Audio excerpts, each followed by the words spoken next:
SORA Tokenomics. In this section, you will find all the information on SORA Tokenomics.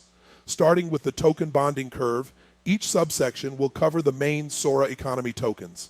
It is important to remember that the XOR token does not follow conventional tokenomics of limited supply.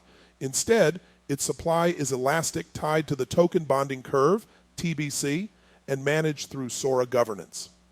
The token bonding curve, TBC, is the smart contract that manages the supply of XOR in a rational way without the involvement of humans. XOR is the network utility token used for transaction fees, gas.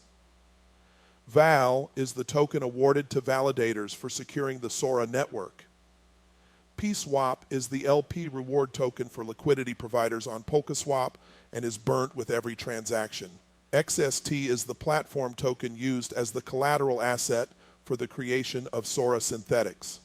The token bonding curve dollar, TBCD, is an algorithmic non-synthetic stablecoin that has its value maintained by the SORA token bonding curve.